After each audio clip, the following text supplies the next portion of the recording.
એટલે સત્તા મંડળને સંભળાવવું જોઈએ કે આદિવાસીઓ ત્યાં ભેગા થયા છે અને ખૂબ ઉત્સાહ સાથે નારા લાગી રહેલા છે. નારા તો ભાઈ લગાડવા પડશે, તમારે લગાડશો ને બધા? નારા તો લાગવા જ જોઈએ આપણી સભામાં. જય જવાન, જય જવાન. ધન્યવાદ. આજની આ સભામાં મારી સાથે મંચસ્થ ઉપસ્થિત છોટાઉદેપુર લોકસભાના પ્રભારી એવા મુકેશભાઈ બારિયા, નર્મદા જિલ્લા આમ આદમી પાર્ટીના પ્રમુખ એવા નિરંજનભાઈ વસાવા, સાથે જનરલ સેક્રેટરી એવા વિક્રમભાઈ તડવી, સાથે ઉપપ્રમુખ આશીષભાઈ, ગિરિરાજભાઈ અને મંચસ્થ ઉપસ્થિત તમામ વડીલો, માતાઓ, બહેનો અને મારી સામે ઉપસ્થિત થયેલા હજારોની સંખ્યામાં મારા પિતા સમાન મારા વડીલો, સંતો, મહંતો, આગેવાનો, મારી માતા તુલ્ય મારી માતાઓ, મારા યુવાન સાથી મિત્રો, બધાને ચૈતર વસાવાના જોહાર કરું છું. સૌને મારા નમન કરું છું. હમણાં થોડા દિવસથી હું મીડિયામાં જોઉં છું, લોકસભાના સદનમાં જે મનરેગા હતી એ મનરેગા યોજનાનું નામ બદલી કાઢવામાં આવ્યું છે. જાણો છો ને બધા? આ ભાજપની સરકારે એમણે કરેલા કૌભાંડોને છુપાવવા માટે, એમના નેતાઓએ કરેલા ભ્રષ્ટાચારને છુપાવવા માટે મનરેગા યોજનાનું નામ બદલવા માટે એક બિલ મંજૂર કર્યું અને બિલ લોકસભાના સદનમાં પાસ કરવામાં આવ્યું છે. ત્યારે આ ભાજપની સરકારને અમે આ મંચ પરથી કહેવા માંગીએ છીએ, મનરેગાનું નામ બદલવાથી તમારા બધા કૌભાંડો અમે ભૂલવાના નથી, એ ભ્રષ્ટાચારીઓને અમે છોડવાના નથી. આ નામ બદલનારી આ સરકાર તમે જોઈ લો, મનરેગાનું નામ જી રામજી, ભગવાન રામના નામે નાખ્યું. જી રામજી. અમારા વડીલો, અમારા સંતો, અમારા મહંતોએ અમને કીધું રામજી તો આપણા હૈયે વસે છે, છતાં આ ભાજપની સરકાર ભગવાન રામને પણ એમના કૌભાંડો છુપાવવા માટે ઉપયોગ કરે છે. એ સરકારને જાકારો આપવાનો છે. હવે આપણે શું બોલવાનું? આપણે મનરેગાના કૌભાંડ, મનરેગાના કૌભાંડ, મનરેગાના ભ્રષ્ટાચાર આવું બોલતા હતા. હવે એવું ના બોલે, કેમ કે ભાજપ વાળાને શરમ આવે. એટલે હવે જી રામજી, જી રામજી નામ રાખ્યું એટલે હવે આપણાથી જી રામજીના કૌભાંડ એવું બોલાય? ના બોલાય. જી રામજીના કૌભાંડ આપણાથી બોલાય? ના બોલાય. જી રામજીના ભ્રષ્ટાચારીઓ આપણેથી બોલાય? ના બોલાય. એટલે આ નામ બદલવાની આ સરકારની જે આવડત છે, એ સરકારને ઘડીકમાં નામ બદલે, ઘડીકમાં મંત્રીમંડળ બદલે. પણ આ મંચ પરથી હું કહેવા માંગુ છું, આ મંચ પરથી હું કહેવા માંગુ છું, વડીલો, મારી માતાઓ, મારા યુવાનો, જો તમારો સહકાર આ જ રીતે અમને મળતો રહ્યો તો 2027માં એમની સરકાર અમે બદલી નાખીશું.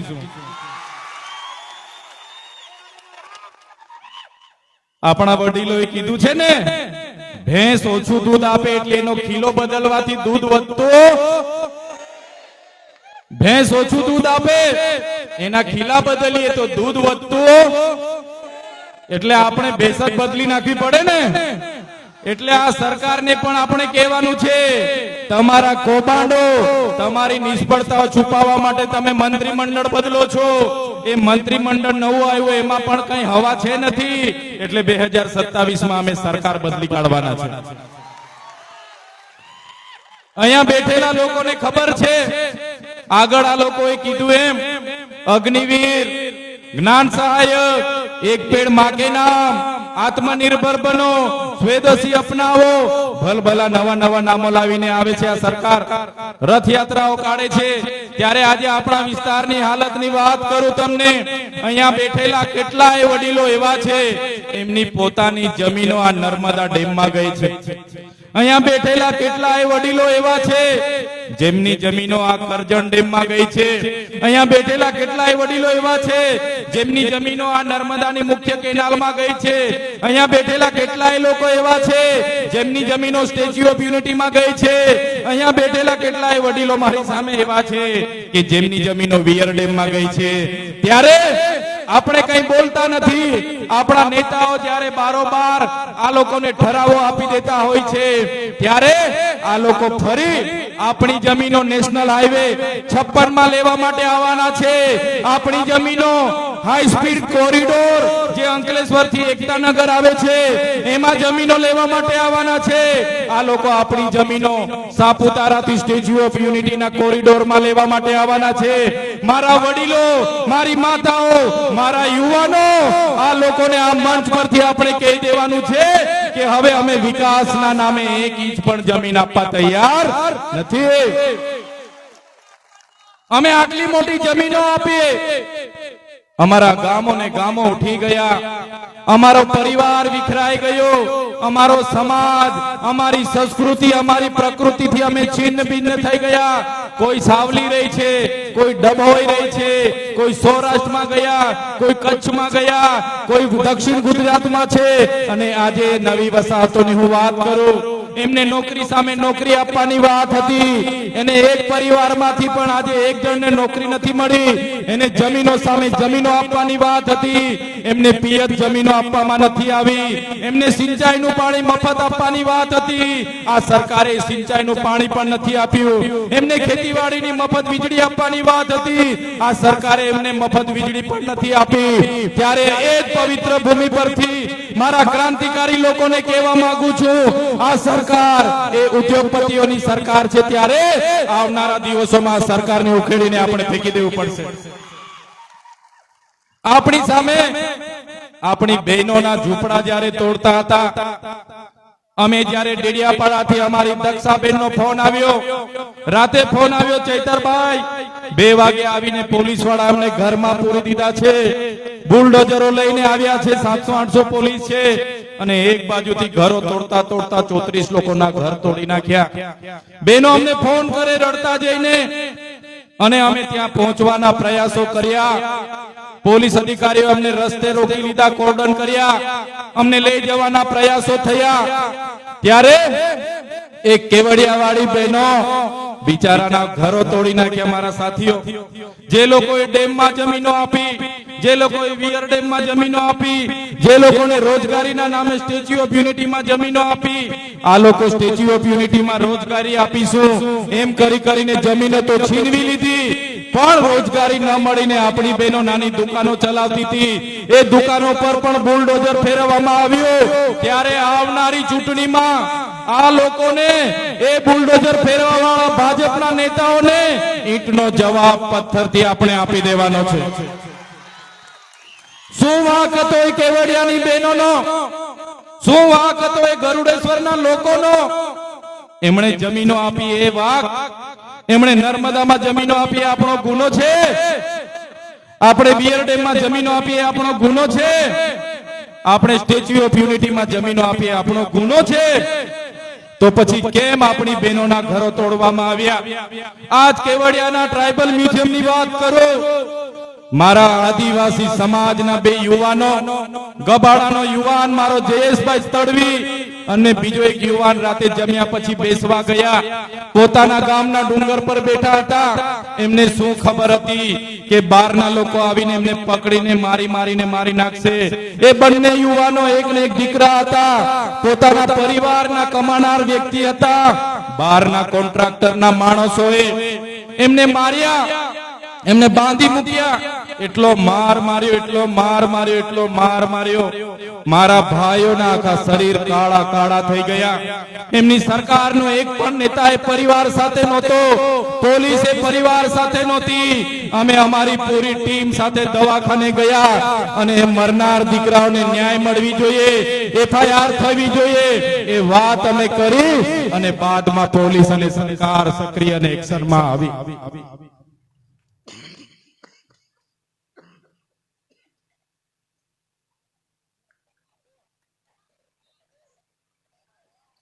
સાથીઓ, જે આપણા ભાઈઓને મારી નાખવામાં આવ્યા, એ પરિવાર જ્યારે અમારા ખભા પર હાથ મૂકીને રડતું હતું ત્યારે એમનું દુઃખ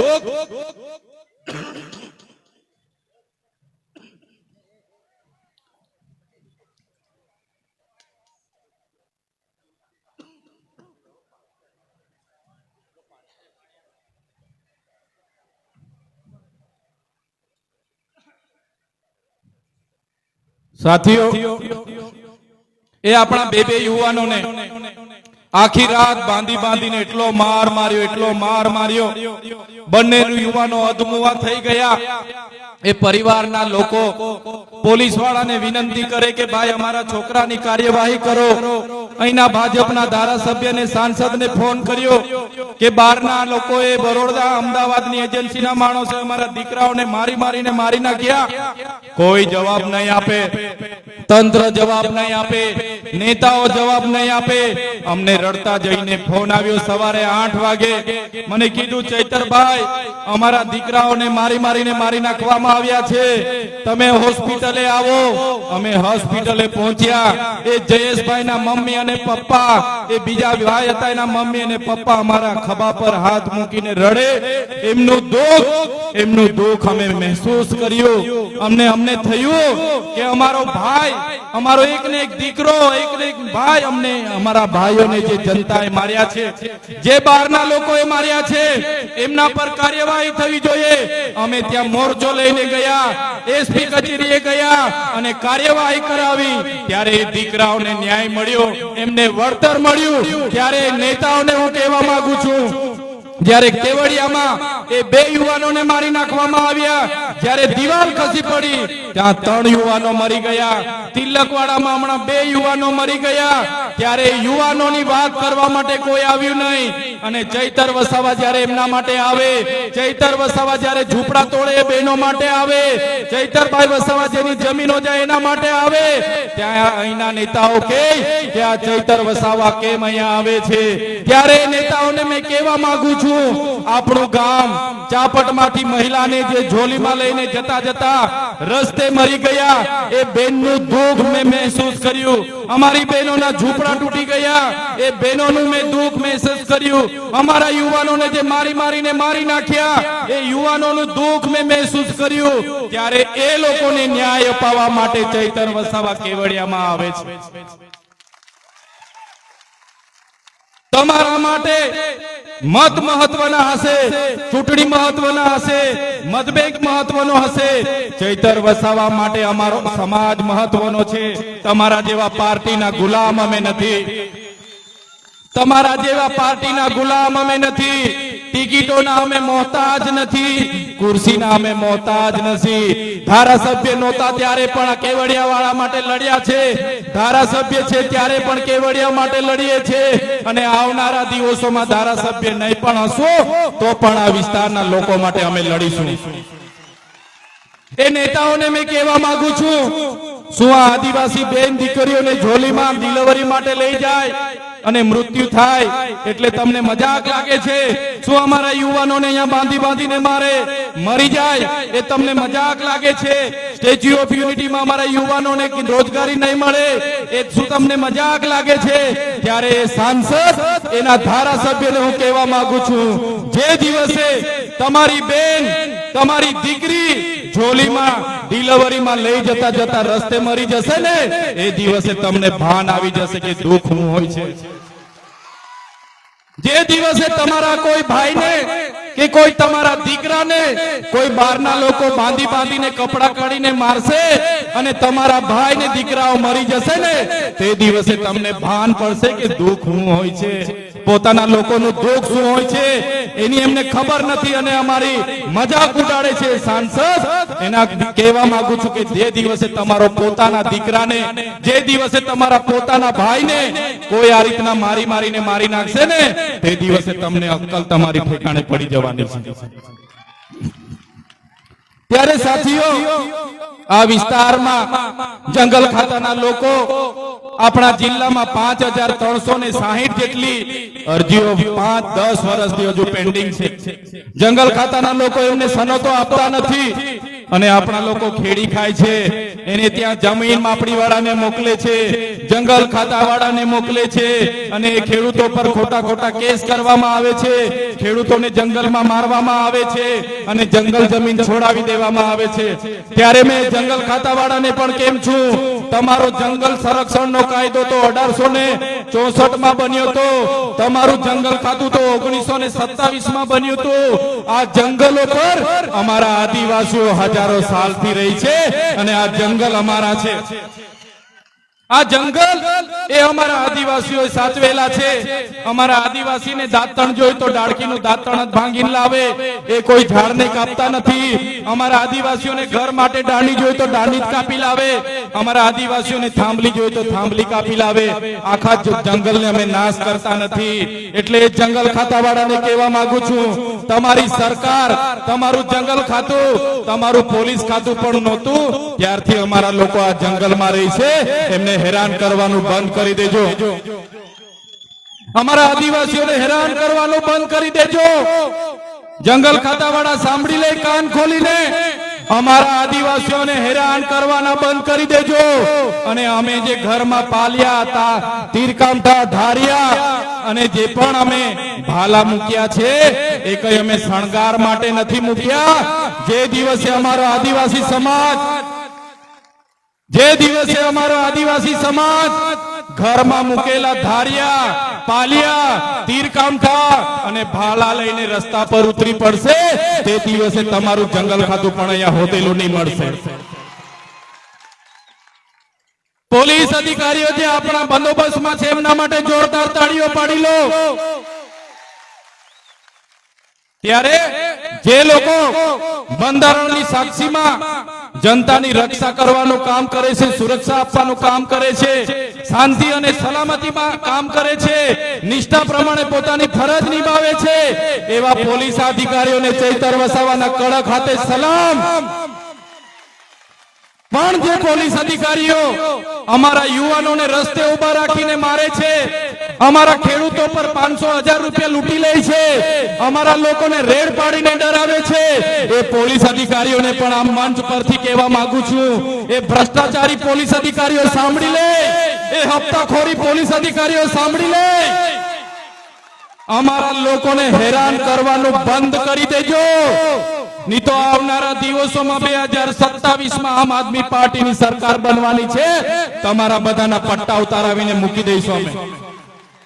ભ્રષ્ટાચાર પોલીસ અધિકારીઓ સાંભળી લેજો. કલેક્ટરના ઈશારે, ભાજપના નેતાઓના ઈશારે કોરિડોરમાં અને હાઈવેમાં અમારા લોકોની જમીનો લેવા નહીં આવતા. તમારા બધાના ટાટિયા તૂટી જશે આ વિસ્તારમાં. આજે મંચ પરથી કેમ છે? આજે અમે નર્મદામાં જમીનો આપી, નહેરોમાં જમીનો આપી, કરજણમાં જમીનો આપી, અમે આજે રેલવેમાં જમીનો આપી, નેશનલ હાઈવેમાં જમીનો આપી, કોરિડોરમાં જમીનો આપી, સ્ટેચ્યુ ઓફ યુનિટીમાં જમીનો આપી. આજે નહેર અમારા ગામડાઓમાંથી જાય છે, નહેરનું પાણી કચ્છ સુધી પહોંચે છે. મારા આદિવાસીઓને આજે પાણી આપવામાં નથી આવતું. શું વાંક છે મારા આદિવાસીનો, જે પોતાનું પાણી જોઈ શકે છે પણ લઈ નથી શકતો? તમે કચ્છ લઈ જાઓ, અમે કહીએ છીએ કાશ્મીર લઈ જાઓ, અમને વાંધો નથી, પણ આ પાણી પર પહેલો અધિકાર અમારા આદિવાસી લોકોનો છે. આ નર્મદાનું પાણી, આ નર્મદા મૈયા અમારી માતા છે અને નર્મદાનું પાણી અમારું જીવન સમાન અમૃત છે. આવનારા દિવસોમાં નર્મદાના નહેરનું પાણી અમારા આદિવાસીઓને નહીં આપવામાં આવે તો આ નહેર બંધ કરવા માટે પણ આપણે આગળના દિવસો આગળ આવીશું. નહેર બંધ કરવા માટે અમને મજબૂર નહીં કરશો. આ ગુજરાતની ભાજપની સરકારને અમે કહેવા માંગીએ છીએ, આદિવાસી સમાજ આજે જાગી ગયો છે. જે દિવસે તમે અમારા આદિવાસી સમાજને કેવડિયામાં ઝૂંપડા તોડવાની વાત કરશો, અમારા યુવાનોને કેવડિયામાં બાંધીને મારવાની વાત કરશો, અમારા ખેડૂતોની જમીનો છીનવવાની વાત કરશો, તે દિવસે ગાંધીનગર પણ દૂર નથી. ગાંધીનગર આવીને નેપાળવાડી કરવામાં પણ અમને વાર નહીં લાગે. સાથીઓ, અમે મનરેગા કૌભાંડ માટે બોલ્યા. આ વિસ્તારમાં નળ સે જલ થઈ ગયું અને નળમાંથી પાણી નથી આવતું, એ કૌભાંડ અમે બહાર પાડ્યું. આ વિસ્તારમાં કેવડિયાના લોકો માટે અમે લડવા માટે આવીએ.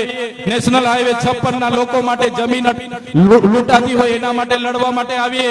કરજણના લોકોના એમના અધિકારો મળે, એ વિસ્થાપિતોને એમના જમીન સામે જમીન મળે, નર્મદાની વિસ્થાપિતોને જમીન સામે જમીન મળે, સ્ટેચ્યુ ઓફ યુનિટીમાં આપણા યુવાનોને રોજગારી મળે, અને એ જ પ્રકારે આપણી શાળાઓમાં સારા શિક્ષકો આવે, બાળકોને સારી આંગણવાડી મળે, અને આપણા વિદ્યાર્થીઓ ઉચ્ચ અભ્યાસ કરી શકે એના માટે પોસ્ટ મેટ્રિક સ્કોલરશીપની યોજના મળે.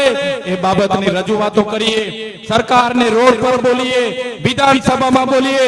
અહીંના પોલીસ અધિકારીઓ આપણા યુવાનોને મારતા હતા, હેરાન કરતા હતા, એમની સામે અમે લડ્યા. ત્યારે અહીંના ભાજપના નેતાઓને, એમના પોલીસ અધિકારીઓને ગમ્યું નહીં. અમે જ્યારે કેવડિયાની બહેનો માટે લડવા માટે આવતા હતા, ઝરવાણીમાં અમને પકડી લીધા, અને પકડીને અમને કેવડિયા એસઓયુમાં લઈ આવવામાં આવ્યા. અને એસપી, એના સીઓ અને એમના એમડી બધાએ કીધું, ચૈતરભાઈ સરકાર સાથે રહેજો, સરકાર કરે એ રીતના કરજો, નહીં તો સરકાર તમને ધ્યાનમાં રાખે છે, તમને આવનારા દિવસોમાં જેલમાં નાખશે. અમે કીધું તમારે જેટલી જેલો કરવાની હોય કરજો, આ ચૈતરભાઈ વસાવા કેવડિયા વાળા માટે લડશે. અને અમે નથી ડર્યા, જેલોથી નથી ગભરાયા, નથી બીધા. અને અમને હમણાં જેલ કરી હતી, બધાને ખબર હશે, જોયું ને બધાએ. એક મીટિંગમાં મને બોલાવવામાં આવ્યો, હું મીટિંગમાં ગયો. આગળથી બધું આયોજિત હતું, મારા સાથે માથાકૂટ કરી, ઝપાઝપી કરી. તાત્કાલિક પોલીસ અધિકારીઓ બધા દોડતા આવ્યા, મને પકડી પાડ્યો, જીપમાં બેસાડ્યો, અને બળજબરી પૂર્વક મને રાજપીપળા લઈ આવવામાં આવ્યો. રાજપીપળામાં મારા વિક્રમભાઈ, નિરંજનભાઈ, મારા મુકેશભાઈ, વિજયભાઈ, આશીષભાઈ બધા આવ્યા. એમણે કીધું સાહેબનું ટિફિન લઈને આવ્યા છે, સાહેબના કપડા લઈને આવ્યા છે, અમને મળવા દો. પોલીસ અધિકારીઓ આખી રાત મળવા નહીં દીધા, કપડા આપવા નહીં દીધા. બીજા દિવસે મને ડેડિયાપાડા કોર્ટમાં લઈ જવાનું હોય, કાં તો મામલતદાર પાસે રજૂ કરવાનો હોય. મને ડેડિયાપાડા લઈ જવામાં ન આવ્યો, મને સેશન કોર્ટમાં રજૂ કરવામાં આવ્યો. મારા વકીલોએ બે હાથ જોડીને વિનંતી કરી, સાહેબ ચૈતરભાઈના અમે વકીલ છે, અમને અંદર જવા દો. ગોપાલભાઈ ઇટાલિયા અને મારા વકીલોને અંદર નહીં આવવા દીધા. મને રાજપીપળા જેલમાં રાખવાની જગ્યાએ મને ડાયરેક્ટ વડોદરાની જેલમાં નાખવામાં આવ્યો. વડોદરાની જેલ એટલે રાજા રજવાડાઓની જેલ, અંગ્રેજોની જેલ.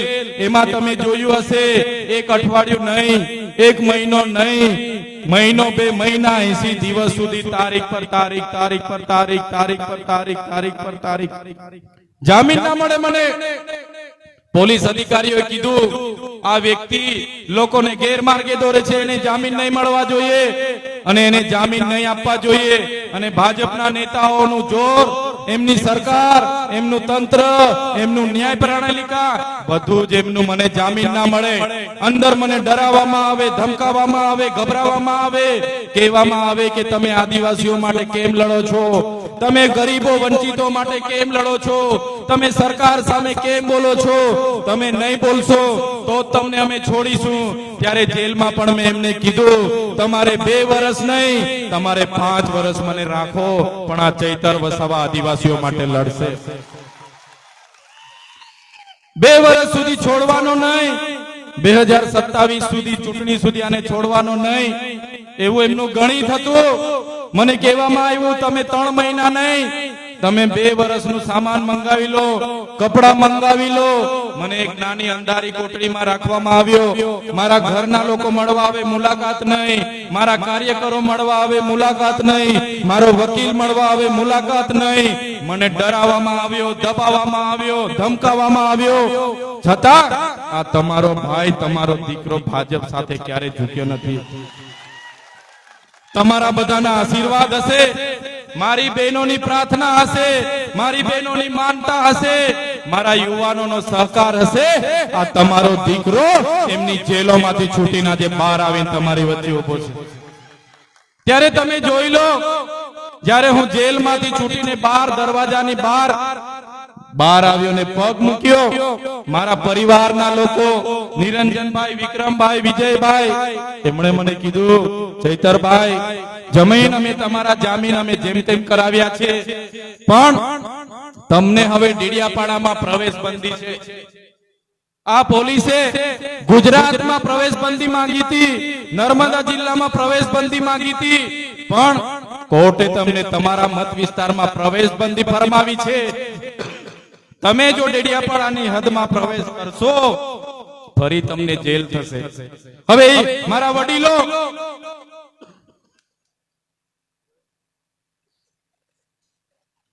વડીલો, મારી બહેનો, મારા યુવાનો, તમે વિચાર કરો.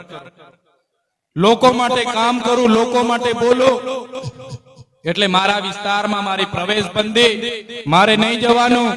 જે લોકોએ મને 1 લાખથી પણ વધારે મત આપ્યા, જે લોકોએ મને મારા સામાન્ય પરિવારમાંથી હું આવું છું છતાં આટલી યુવાનીમાં મને ધારાસભ્ય બનાવ્યો, એ લોકોના સુખના ને દુઃખના પ્રસંગોમાં મારે નહીં જવાનું. મારી ડેડિયાપાડામાં ઓફિસ, ત્યારે એને લોકોનું હું કામ કરું. ડેડિયાપાડાનું બોગજ મારું ગામ, ત્યાં મારું ઘર, મારો પરિવાર, પણ ત્યાં મારે 1 વર્ષ સુધી નહીં જવાનું. આજે પણ હું મને ત્યાં પ્રવેશબંધી છે, એ હદમાં હું પગ મૂકું તો ફરી મને વડોદરા જેલમાં લોકો નાખી દે. પોલીસ મારી સાથે રહે, મારું બધું ધ્યાન રાખે. ત્યારે હું હમણાં રાજપીપળામાં રહીને લોકોના કામ કરું છું. તે પણ આ ભાજપના નેતાને ગમતું નથી. હમણાં અઠવાડિયા પહેલા સાંસદે કીધું કે આ રાજપીપળામાં રહીને જૂના રાજના લોકો માટે રોડ માંગે છે, એને રાજપીપળામાંથી પણ આપણે દૂર કરી દેવો પડશે. ત્યારે ભાજપના નેતાઓને, એમની સરકારને, એમની પોલીસને હું કહેવા માંગુ છું, તમે મને ડેડિયાપાડામાંથી દૂર કરી દીધો છે, તમે મને રાજપીપળાથી દૂર કરી દેશો, તમે મને ગુજરાતમાંથી દૂર કરી દેશો, પણ આ ચૈતર વસાવા અમારા લોકોના દિલમાં રહી છે, ત્યાંથી ક્યારે મને દૂર નથી કરી શકવાના. અમારા વડીલોના દિલોમાં અમે રહીએ છીએ. મારી માતાઓના આશીર્વાદ અમને મળે છે, મારા યુવાનોનો મને સહકાર મળે છે. તમે મને ભલે ડેડિયાપાડાથી દૂર કરી દીધો હોય, પણ ચૈતર વસાવાને અમારા લોકોના દિલોમાંથી ક્યારે તમે નથી કાઢી શકવાના. તમે જોયું હશે, જ્યારે હું જેલમાં હતો, ભાજપના સાંસદો, એમના ધારાસભ્યો, એમના મંત્રી તંત્રીઓ એવું કહેતા હતા કે આમ આદમી પાર્ટી પૂરી થઈ ગઈ, ચૈતર વસાવાનું પૂરું થઈ ગયું, ચૈતર વસાવા હવે આવવાના નથી.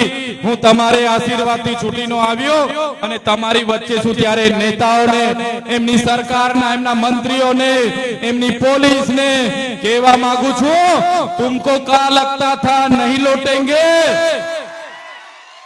तुमको क्या लगता था नहीं लौटेंगे, गलत. जब तक तोड़ेंगे नहीं तब तक छोड़ेंगे नहीं. हमको क्या अंडू पंडू गंडू झंडू समझ के रखा है क्या?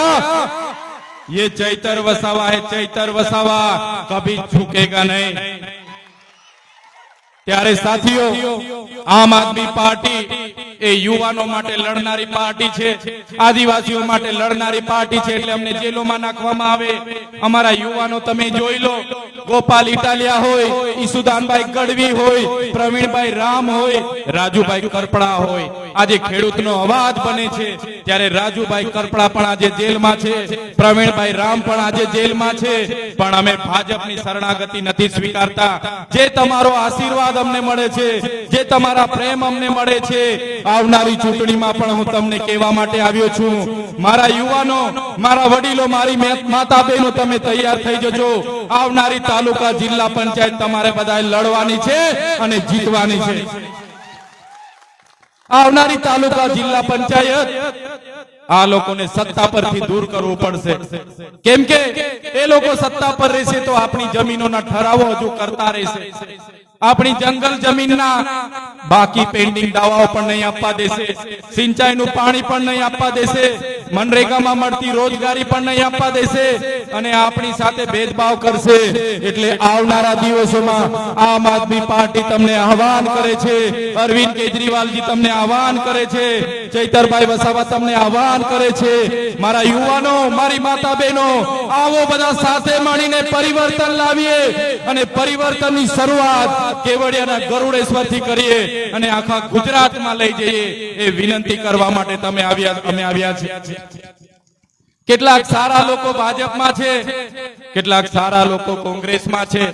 આ મંચ પરથી એવા સારા લોકોને મારી વિનંતી છે, ભાજપ અને કોંગ્રેસની શરમ અને સંબંધ હવે છોડી દો. ભાજપ અને કોંગ્રેસની શરમ અને સંબંધ છોડી દો. આવો તમે રાજનીતિથી દૂર નહીં ભાગશો. તમે રાજનીતિથી દૂર ભાગશો તો આપણા પર ખોટા અને ખરાબ લોકો શાસન કરશે. એ લોકો